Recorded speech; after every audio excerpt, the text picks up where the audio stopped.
The resource curse, which is also known as the paradox of plenty, is this very unfortunate phenomenon where countries that enjoy very significant inflows of resource wealth tend to see their economies suffer. We all think if we won the lottery that our lives would be amazing, but the reality is that many people who win the lottery, their lives actually get worse. And the same is true for countries.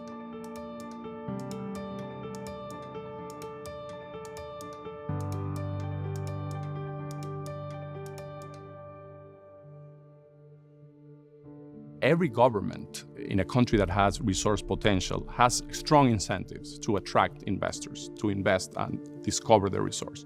They want someone else to take the risks. And for a poor country, taking those risks is quite a burden. Companies interact with governments in a variety of different ways. It really depends on what the framework is. Sometimes it's just a concession. Here's your right to develop a certain area, pay your taxes and your royalties. Sometimes it's a joint venture with a national oil company where they're your partner and you agree on everything together. And sometimes it's just a service agreement where you're working for the national oil company. And so the role of the company really depends on what the country's asking for. In most countries, except for the United States, the government owns the resource rather than an individual. So when you put out an oil concession or a gas concession, it's the government that gets directly these huge inflows of cash. You sometimes have a country with very limited resources in terms of not only institutional capacity, but sometimes they don't have expertise.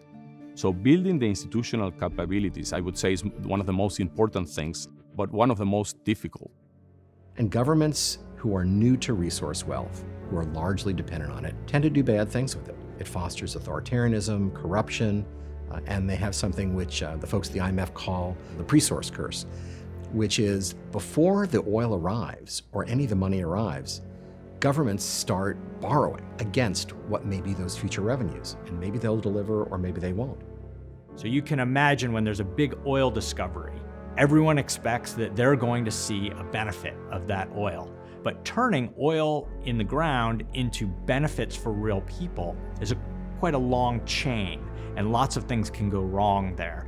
And particularly difficult is the issue of saving for a rainy day or for future generations. It most of the time is not done properly. Typically, countries spend all the money in the boom, and then they don't have money when the price declines, and they enter into a very difficult situation. The problem for a corporation is that they typically do not control that. The government captures that through taxes, and through the political process, it decides how it's spent. But on the other hand, the communities around a producing area have high expectations from the producing company. They don't see that they are paying taxes to the national government and that the money might not be invested properly, etc. The problem for the corporations is that when they get in, they can do little to change the institutional quality, the institutional framework. And depending on how the quality of institutions in a particular country is, the result might be disastrous.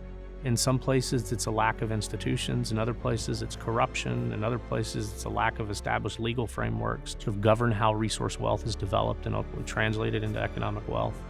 But in every case, the outcome is the same. It's poverty. And this is where companies, in a lot of cases, walk the fine line. They don't want to be viewed as a policymaker, as a de facto government agency, because they're not, right? They're actually in the region for profit. There's a capital investment being made. They want to earn a return to capital. They don't want to be in the position of making policy in a foreign country. The prototype resource curse country is Equatorial Guinea. It's a small country. It's mostly an island off the coast of West Africa. It had a big oil discovery about 20 years ago.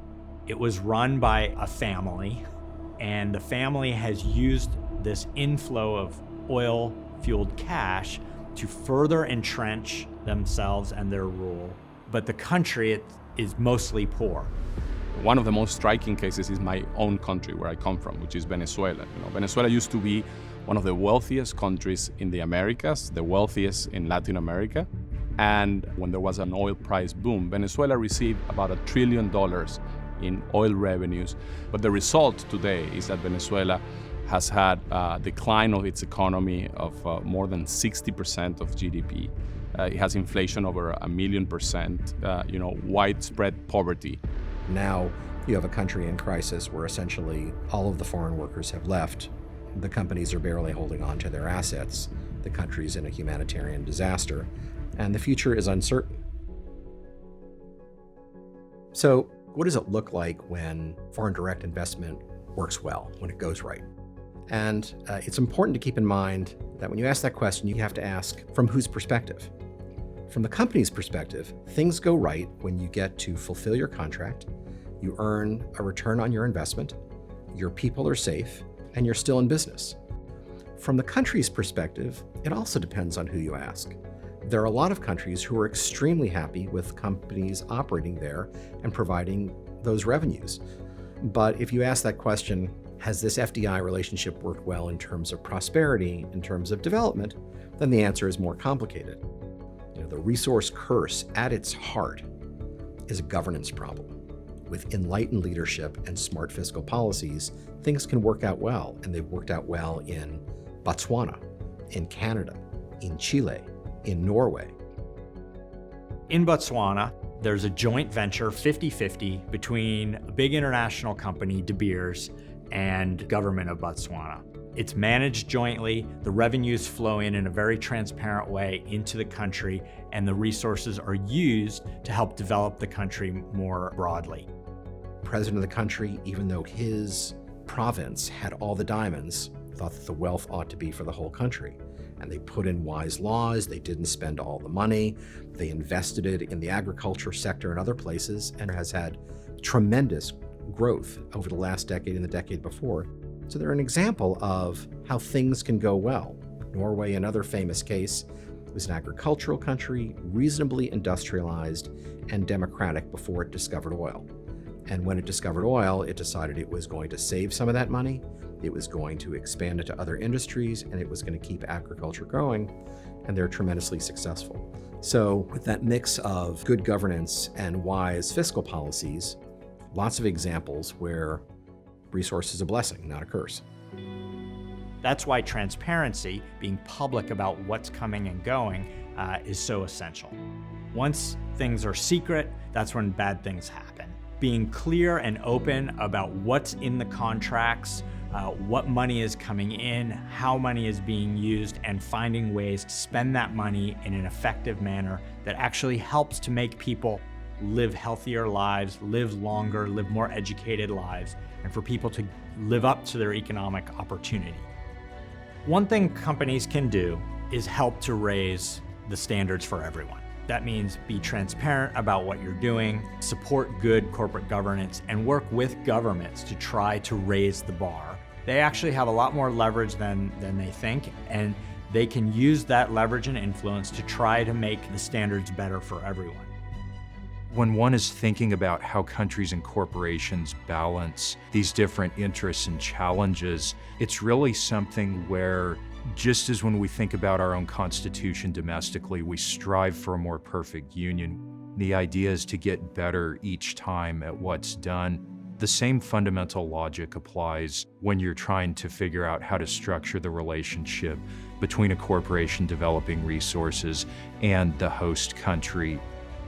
It really is about establishing good relations with leadership, with local constituencies, making sure that there are mechanisms, legal frameworks, and institutional frameworks within the local country that can act as a system of checks and balances on the propensity for corruption to emerge. In the end, companies stay in their lane, governments do their job. Foreign governments and international financial institutions step in early to help those frontier governments do what they need to do. So the job needs to get done, but it should fall on other governments and international financial institutions and NGOs and other supporters to help governments govern. It shouldn't fall on the foreign investor.